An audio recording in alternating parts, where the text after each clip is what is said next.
Alright, reformat mode tayo ngayon. Nag-replace tayo ng motherboard. So, ginamit pa natin yung RAM, yan, tsaka yung video card, tsaka yung power supply, and then the fans. One of our customer. Shoutout sa'yo, Pare Mike. So, ito na. Nagawa na natin yung PC na yan. So, first, syempre, ano natin siya, i-restart natin. Then, dapat meron tayong bootable device. Ito, Windows 10, SanDisk, Windows 10. Delete lang natin, punta tayo sa BIOS. Right, yan, punta tayo sa BIOS, then i-primary lang natin yung installer natin, itong generic flash. Kung hindi to naka-primary, dapat siya yung pinaka-top. Ang board kasi natin ay Asus. So, depende to sa type ng board. So, may mga iba kasi na kailangan sa pasukin yung advanced mode. Then, sa boot option, doon mo siya papalitan. Isa-set primary mo lang yung Windows 10 installer. Windows installer. Dapat siya yung maging priority. Then, after that, i-hit mo lang yung F10. Then, save mo lang yan. Then, puproceed na yan dun sa installation. So,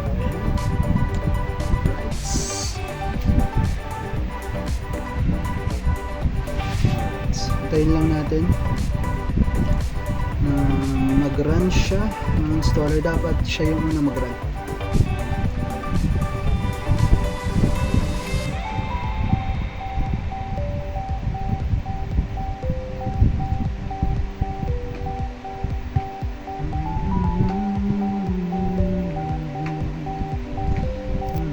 Yan, okay. Ito na yan. So, na-detect naman siya. Ito na yung installer natin. Okay, then ang step na natin next, install now.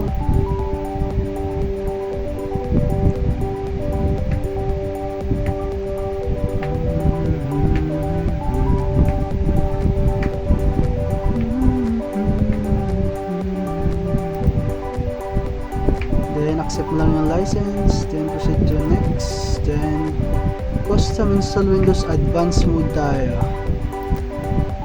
And then, dito, ito na yan. So, may option tayo dito na kung gusto natin yung clean up installation, kailangan lang natin to i-delete lahat ng partition. Then, i-format type natin siya. Then, after that, pwede ka mag-create ng new partition or C or D kung gusto mo. Ngayon, kung gusto mo naman hindi natanggalin yung ginawa mo before, pwede din naman yan. So, proceed na tayo dito sa wag tayo mag-remove ng base 68 gig. Let's do it. Next.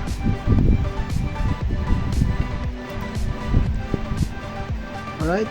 Some message or notes coming from Windows installation. Then, okay lang yan. Yeah, mag-start na siya.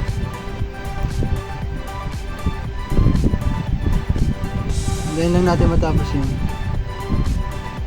Installation. After that installation, so next second step natin dito yung phase 1 OS installation. The phase 2 is motherboard driver installation. Dito na siya nakasave. So hiniwalay ko na siya. Ang first kasi na ginagawa ko, dina-download ko muna yung motherboard driver including yung video card driver niya dito sa isang USB. Kung meron tayong isang USB pa, gamit tayo ng ibang PC, then doon natin i-download yung kailangan natin. Usually yung search lang natin sa Google yung manufacturer model board niya, yun lang yung kailangan natin. Then mapupunta na tayo doon sa manufacturer site mismong board, then meron doon installer ng driver. Hanapin nyo lang kung para sa ang OS, Windows 10 64 or 32 or Windows 7, depende sa gagamitin mo OS. Nandoon, meron naman mga option doon. Download mo lang siya, then copy paste mo dito, gawa ka lang ng folder, then good to go na yan. So after that, after natin ma-finish yung installation ng Windows, next step natin ay driver installation. After the driver installation, phase 3 in the final stage ay software installation. Nandito na rin yung installation ng software ay nandito. Yan. So, iba-iba ginagamit ko kasi para hindi ako malito. May iba kasi na. Pero kung meron ka namang, pero kung isa lang USB, pwede naman na kahit doon na lang. So, hiniwalay ko lang talaga. Di ba? Meron kasi akong tatlong USB.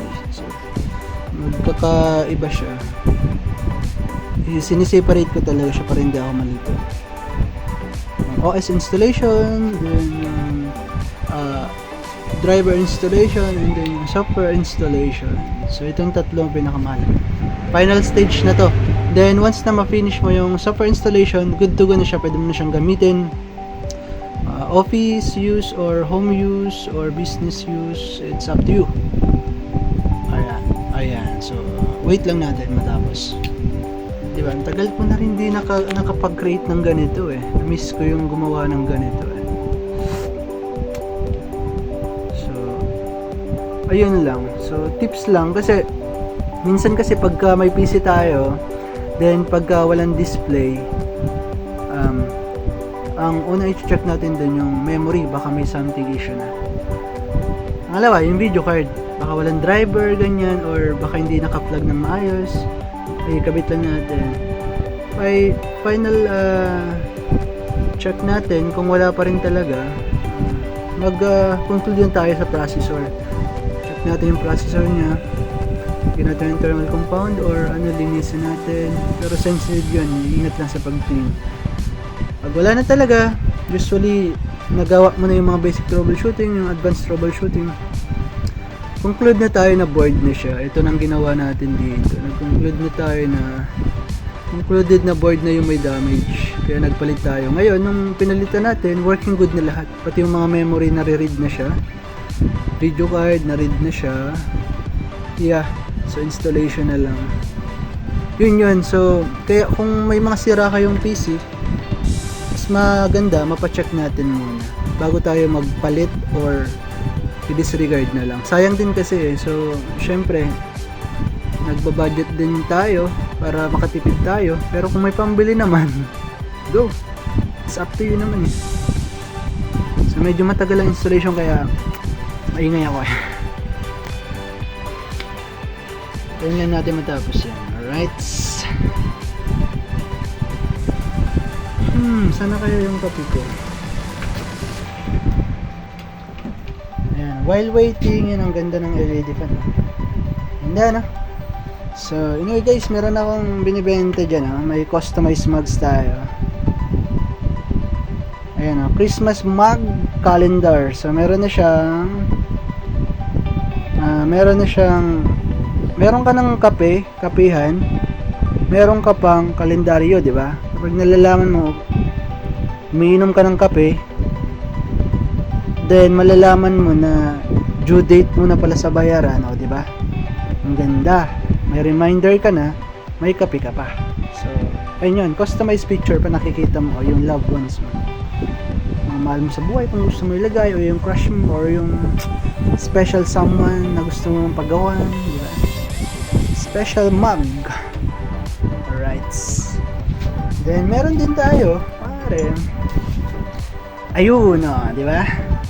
Meron din tayong Starbucks mug customized, di ba? Kung gusto mo sosyalin ka, gusto mo masarap yung lasa ng kape mo, try mo paggawa ng Starbucks coffee. Kasi minsan kasi sa appearance din magkakaroon ng confidence na iba. Once na dala-dala mo yung parang nakikita mo yung Starbucks, parang kahit ordinary yung kape lang yan, parang ang sarap ng lasa, di ba? yun. Yeah. Ganda. So, right. Nililibang ko lang kayo guys kasi medyo matagal installation. Pero hintayin lang natin. Check from that pala. Ganda. Meron din tayo. Yan ayan. Keyless. Keyless. Ayan. May team invading na Golden State Warrior. Ano sila ngayon, medyo struggle sila ngayon, pero tingin ko makakabawi yan.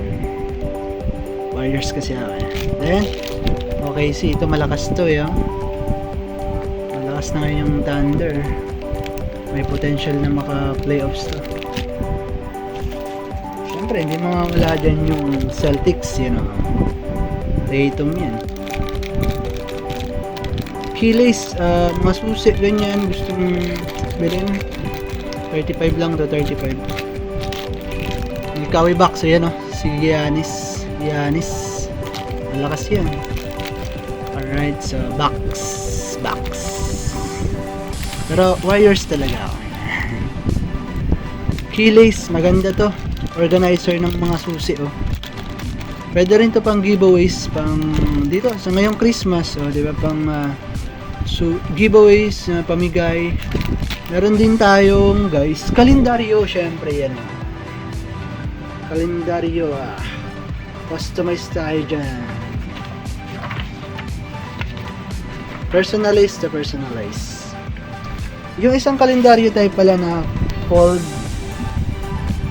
12 pieces tsaka 6 pieces na type, i-post natin din yan sa page. Possible na maging available din yan. Mas mura yung compare dito. Ayan, compare dyan, mas mura yan.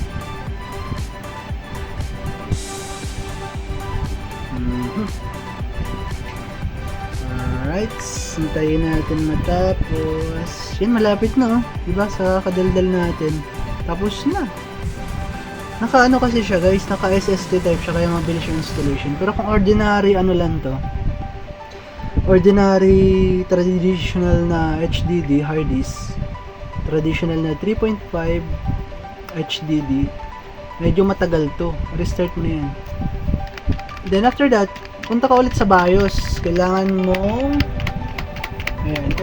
maka-reset ulit kung dapat ang magiging priority mo na, ayun, dapat yung Windows na. Double check lang natin. Ito na dapat yung priority mo. Tapos na tayo sa installation. Next step na tayo.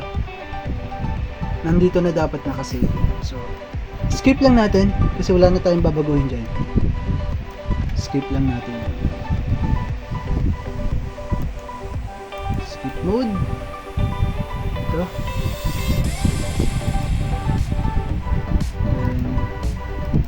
Ano tayong babaguhin dyan? Alright. Okay, tayin lang natin matapos. Medyo matagal talaga ang installation, pero para magamit natin ng maayos, running well yung OS, yung PC natin, ay kailangan natin syempre na magawa yung mga steps. Ayan. Ganda ng ilaw. Nakaka-relax. Lalo na paggabi. Night mode. Ayan. Paring Mike, shoutout sa'yo. Siyempre, sa mga ganito naman ito ang free natin.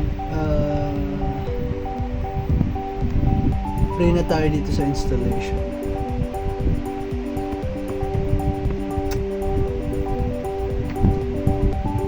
Ano pa ba? Ano na masabi?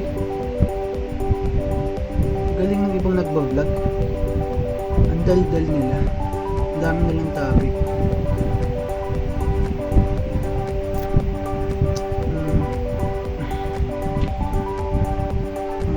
Yeah, hintayin lang natin yung guys.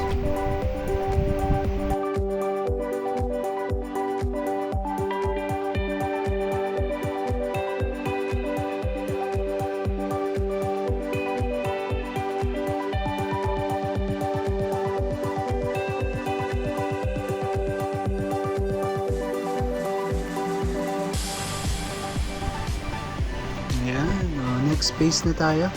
Pero installation pa rin to ng Windows. So, ang gagawin lang natin dyan, next lang natin sa original, yes, yan. Yes, then keyboard layout, yes, US default tayo. Skip lang natin yung pag-create ng layout ng keyboard. Skip. Then pangalan ng PC. So ngayon,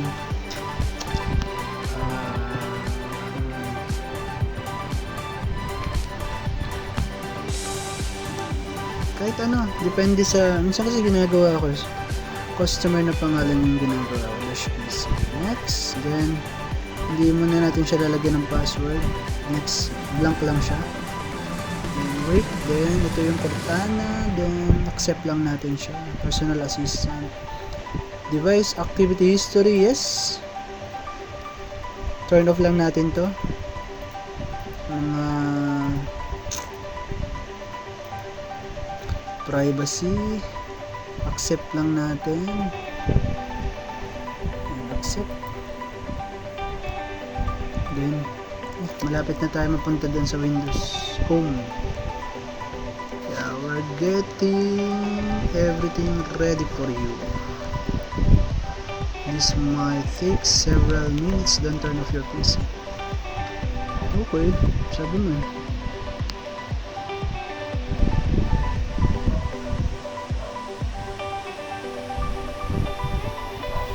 May backlight yung monitor, malapit na masira. May backlight sa gilid.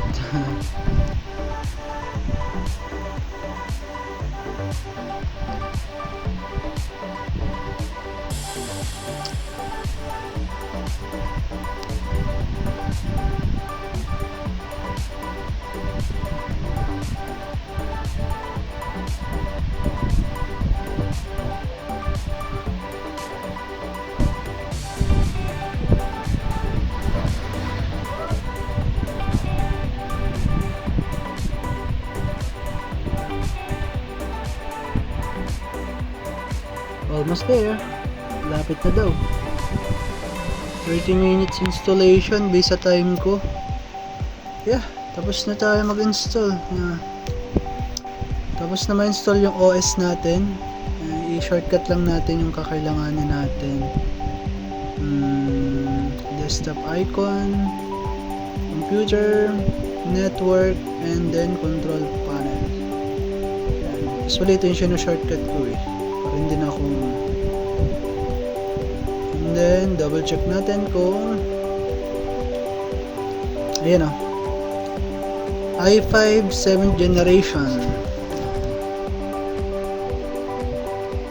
i5 7th gen. Ang OS natin ay Windows 10 64-bit Professional Pro. Then icon lang natin yan. So yun.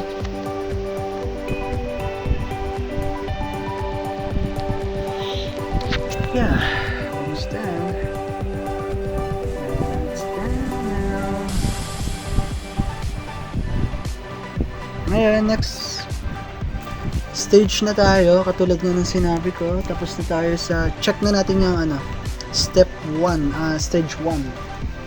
Phase 1, tapos na yung phase 1. Phase 2 na tayo, itong yung driver. Ayan. Motherboard driver installation. So, yung driver mo, para malaman mo, syempre, minsan nakalagay naman sa board yan eh, Asus yung driver mo. Then, sa model, makikita yan doon sa, dyan din, hanapin mo nilang, natatakpan ng video card eh. So, yun lang yung kailangan mo, model lang, Asus just model, makikita mo na yan sa Google, sa manufacturer site mo. Okay, remove muna natin yung, remove muna natin tong Windows installation. Eject. Alright, so properly ejected na siya. Tanggalin lang natin. Okay. Then, lagay na natin yung driver installation, driver installer.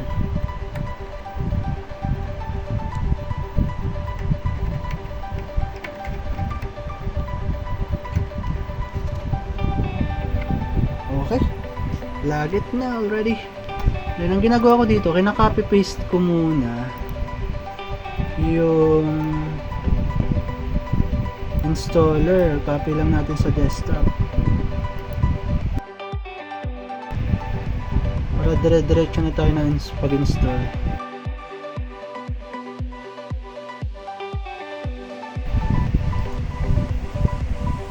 ginagawa ko dyan, ini-eject ko na muna yun after ma-copy sa desktop.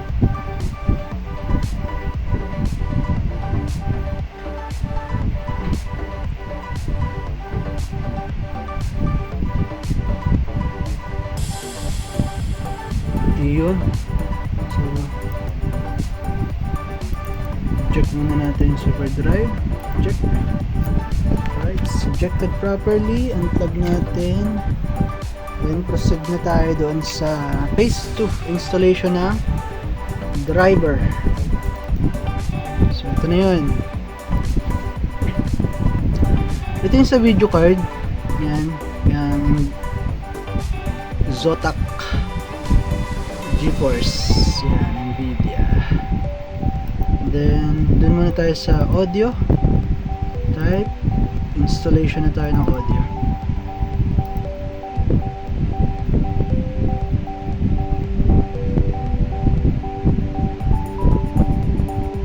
Next.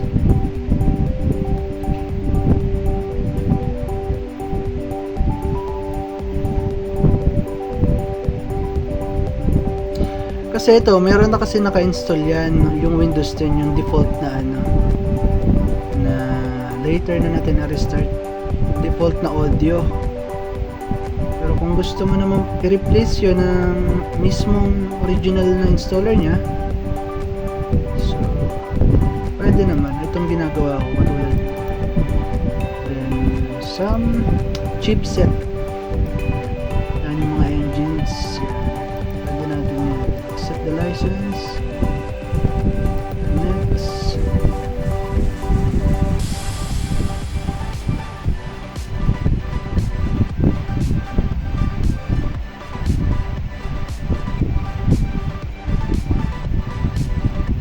Finish.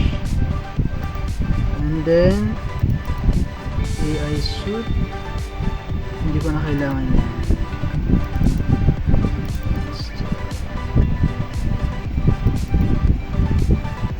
Rapid technology, hindi ko na rin kailangan yan. Sa HDD yan.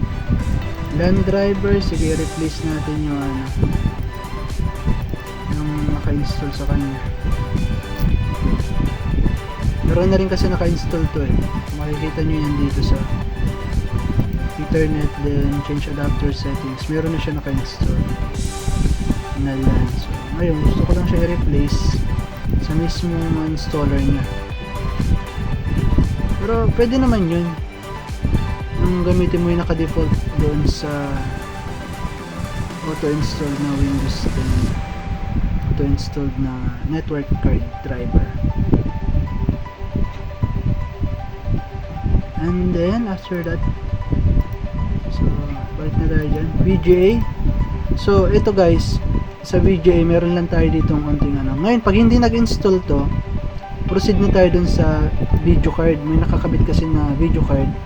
So usually kasi pag may nakakabit na video card, hindi talaga mag-install yung onboard. Ito kasi yung VGA niya, ito yung onboard. Ito yung onboard na installer. Ayan o. Ayan o. So that's not minimum. Hindi kasi nakakabit yung cable mo dun sa onboard eh. So hindi mo talaga siya magagamit. Kahit itong setup na yan. Ayan o. So proceed na tayo dun sa ito na tayo sa video card. Ito yun. Ayan. Ayan, nakakabit yung HDMI. Ito yung video card na yan. Ito rin kasi may onboard to na ano na graphic, yung onboard VGA. Wala kasi siyang HDMI. Pwede yun. Pwede mo magamit yung installer na yun. Basta doon siya nakakabit, naka-plug. So since may video card tayo, yung video card na installer ang gagamitin natin. Yes mo lang yan. Then okay.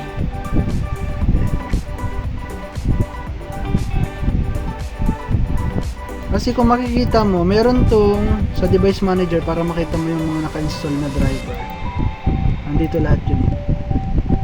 Display adapter mo ay yung generic lang. Yan o. May display adapter naman siya. Kaya lang kung lalagyan mo siya ng dual monitor, hindi siya madedetect since wala siyang driver na naka-install kung yung gagamitin mo ay generic. Isa lang yung monitor na magagamit mo. Kaya minsan magtataka tayo, bakit hindi gumagana sa monitor? Baka yun, baka walang driver.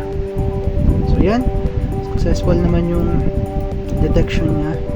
Na-detect yung driver kaya siya nag-proceed sa next installation. Grill mo lang yan. Then express recommended yan, okay na yan. Next na yan, mekis na yan, mekis lang.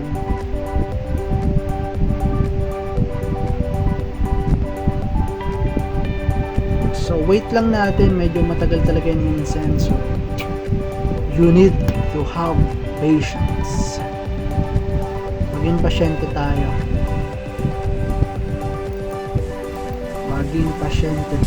Okay? So ang time natin, installation ng Windows 30 minutes, less than kapag mabilis yung performance ng PC mo, mapapabilis pa yun. So nag-auto detect na siya, okay? Makikita mo nagpalit na yung niya, resolution niya. Na-detect niya na kasi na may ini-install ka ng driver. Nag-auto na siya. Nag-auto adjust na sa resolution na best para sa monitor na gamit mo. Diba? Ngayon, papalitan ko lang yung i-off pala muna natin yung mga kapag nag-install tayo ng software mamaya ang gagawin natin, kailangan muna natin siya. Yun, tapos na. Create launch. Ang gagawin natin ay i-off natin yung virus protection kasi yung mga software installation natin minsan na-detect niya sa virus or dahil nga sa mga pre-activated or version na ganun, na-detect niya sa virus yan. So kailangan mo ito muna i-off. And then tapos na tayo sa driver installation para ma-check kung properly installed lahat ng driver natin. Display, kung makikita mo to kanina, di ba Microsoft Microsoft Default Manager. So ngayon meron na siyang driver na Nvidia GeForce GTX 750 Ti, 2GB yan.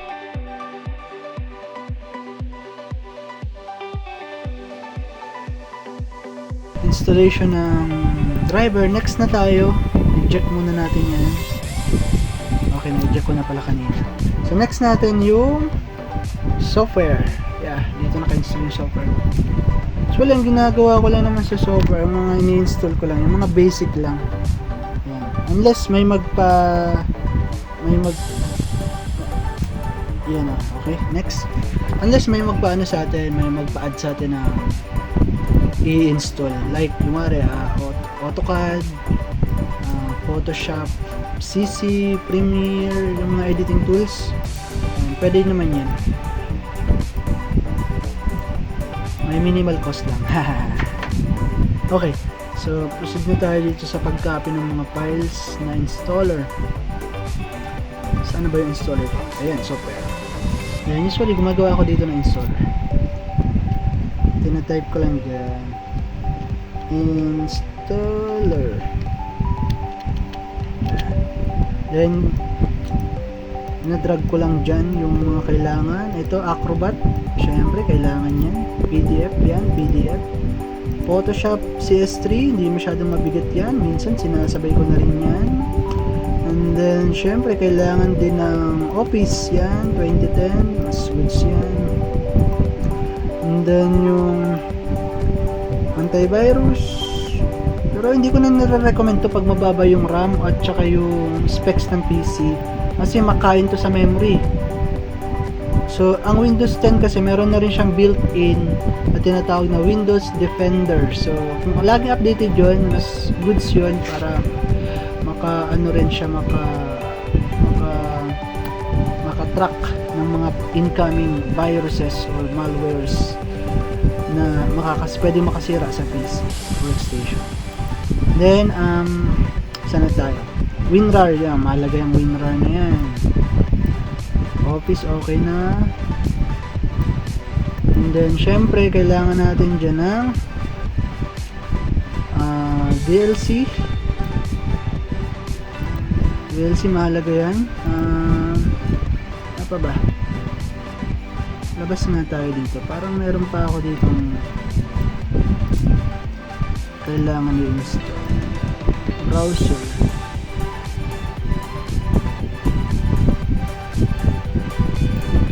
Date modified.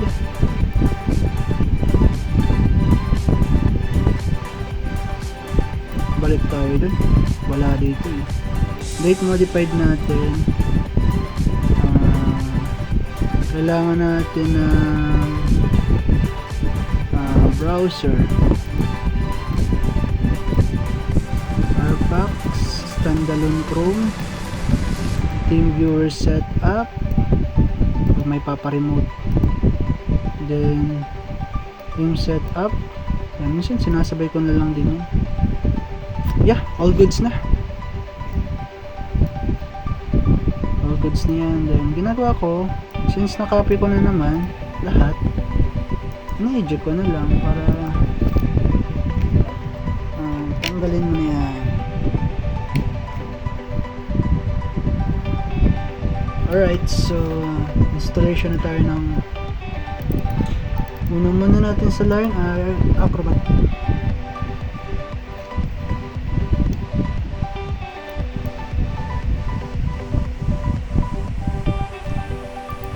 Bilis yung performance ng PC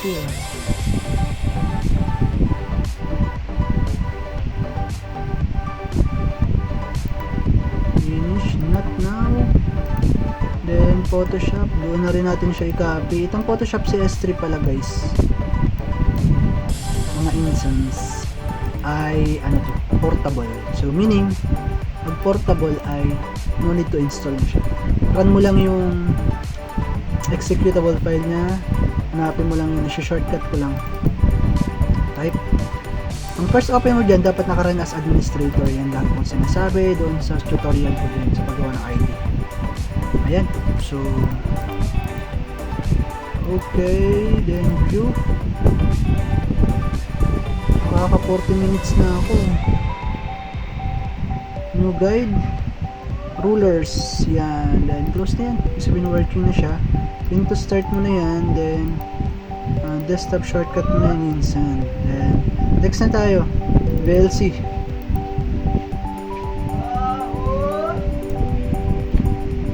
VLC na tayo. Next, ito naman VLC player, media player para sa videos. Supported nito lahat, halos karamihan. Then syempre kailangan natin ng Chrome browser. Yan, ito para search ka sa Google, Facebook, etc. Kung ano pang gagawin mo sa buhay mo. So, dito lang yun. Yung viewers, sige, lagyan na rin natin just in case na may support tayo. Personal lang tayo, personal, non-commercial use tayo. Accept mo lang. Yes. Then ito para sa second browser ay Mozilla Firefox. Bilis lang ha. News, latest, accept lang tayo. Ito na lang. Next, default natin siya. Make as default, then proceed mo. Okay. And no thanks. Pin to taskbar. Usually yan yung mga pinipin ko sa taskbar, yun kasi madalas gamitin. Continue. Then okay na din yan. Next, standard. Ayan. Browser, Chrome, Firefox, launch. No, hindi na natin kailangan i-launch yun. Then last but not the least, Office. Microsoft Office. Yan.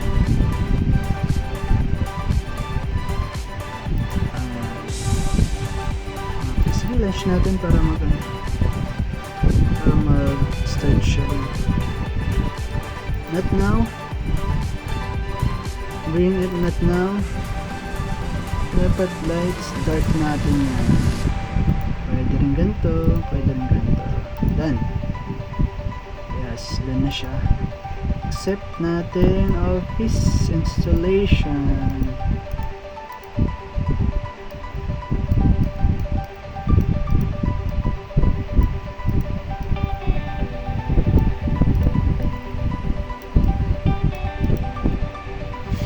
Alright, malapit na tayo sa katotohanan. Pag natapos to, some configuration na lang, i-ano lang natin yung Windows updates, i-disable lang natin, and then all goods na yan. Ang nare-recommend ko lagi dito, since activated naman itong Windows na to, hindi mo na kailangan itong i-update. So unless gumamit ka ng license.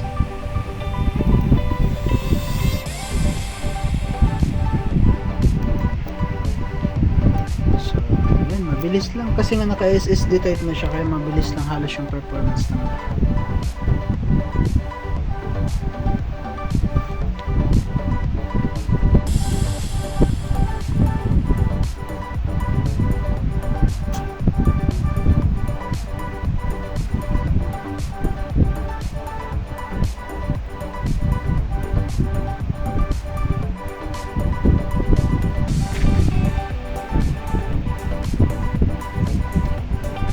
Anyway guys, meron tayong keychain, keyless keychain, key organizer, yan. Then meron din tayong mug, syempre mug, yan. Yan na guys, kung pwede ka magpagawa dyan. Pag mga bulk orders naman, meron tayong discount dyan eh. Yan. Customize yung calendar mug, meron, napakita ko na kanina yung calendar mug. Hindi magulo yung video ko calendar mug natin, yan. Ayun, tapos no, bilis. Tapos yung calendar, syempre yan, calendar, customize. A3 calendar.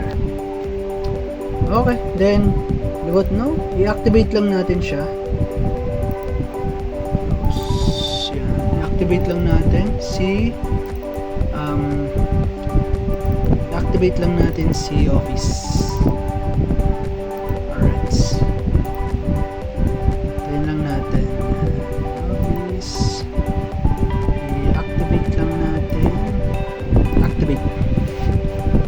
Magamit natin yung full potential features niya. Uy, failed daw. Try ulit natin. Failed pa rin. Successful na. Yun yung sinasabi ko. Kapag nag-failed ka ng isa, dalawa, huwag ka susuko. Hanggang sa ma-activate siya. Okay? Pero pag di na talaga kaya, mga nakaka 10 tries ka na, or 5 to 8, 10 tries, next option ka na, kasi baka tumagal ka pa dyan eh. So, okay. Proceed na tayo dun sa pag-shortcut sa kanya, syempre. Shortcut natin para ito usually kasi ginagamit eh. Kaya ang ginagawa ko dyan, shortcut ko na. Shortcut yung kadalasang ginagamit. So, ayun, tapos na, restart muna natin. Services. Bago talo natin i-restart, so i-off muna natin yung updates.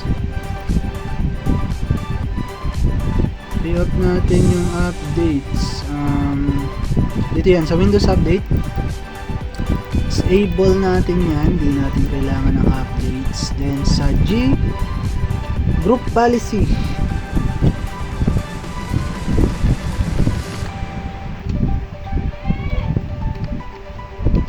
Yan, Group Policy. Kailangan lang natin i-disable din dun yung updates. Bakit? Siyempre, kapag naka-enable yung updates, magda-download ng updates yan kapag online ka. Kaya ang gagawin mo dyan, i-disable mo lahat ng updates. Windows Automatic Update, disable. Dapat naka-disable yan. Then, dun sa same with administrative templates, Windows Update, lahat ng mga connected sa updates, kailangan mo i-disable yan. Configure automatic updates, ito, disable. Yes. Then, do not display Windows Update. Yeah, kailangan daw. Hindi naka-display yung update. Do not adjust update, disable. Do not na, diba? Then turn off auto restart during active hours, turn off, enable mo yan. So yeah. Configure mo natin. Specific auto restart, specific automatic updates, configure automatic, allow updates Remove post, yan ito, kailangan natin yan, i-remove natin yung updates. Remove access to all updates, enable din natin yan. Do not connect to any Windows, enable. Then I think yun lang, pero kung gusto mo talaga lahat, kasi minsan hindi ko na nilalagay, ang dami kasi, so basahin mo na lang dito yan. Dito lang sa group policy lang yan. So ang mahalaga lang naman dyan, itong configure automatic updates, pati yung mga yan, yung mga post updates, yan, configure, mga ganyan, kailangan na naka-enable yan para hindi na siya makikita dito. Dito yan kasi minsan pumupunta, oh, meron dyan updates. Pati dito sa baba meron dyan updates. So since tapos na, gagawin natin start up. So disable lang natin yung mga hindi na kailangan nag-run. So ito yung start up, ito yung mga pag open mo sa PC mo, ito yung mga naka-run, nag-auto run siya. Pwedeng behind process or pwedeng mag-auto pop-up na lang siya pag mag-open ka. So kaya ang ginagawa ko dito ay dinidisable ko yan. Disable Realtek audio, kailangan yan. Windows security, kailangan din yan. Nvidia, kailangan na yan. Dalawa lang dinisable ko, yung Microsoft ay Adobe, tsaka yung Microsoft OneDrive. So okay na, restart na natin yun. Restart. Ganun lang guys, ka-simple. So tapos na tayo sa 3 stage of reformatting. Cancel muna natin, may naka-open pa daw. Okay, so anong una natin? So meron tayong exam. Anong una natin? Windows installation. Bootable Windows. Pangalawa, motherboard driver installation including the video card driver installation. Pangatlo, in the last step ay software installation, then all goods na yan. So running goods na yan. Okay. Ano sinasabi? Sharing. Yan ang PC. Okay na. All goods na. So yeah. Okay na. So i-enable na natin yung security niya. Syempre kailangan mo i-enable yun para mapasok ka ng virus. Turn on mo na lahat yan. Yan, lahat yan naka-turn on na dapat. Ito yung sinasabi ko na Windows Defender, may automatic na siya, may firewall na siya. Yan yung security ng Windows 10. So yan, hintayin lang natin siya mag-load lahat. Yan, hindi mo na kailangan yun i-check. Okay, tapos na. Disable ko lang to. Then check natin kung activated na. Don't make any changes. Check lang natin yan.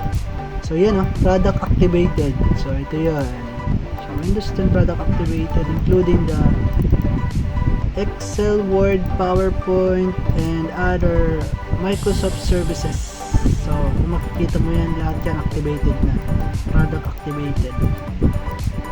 So browser, okay na. All good sa browser. Okay na.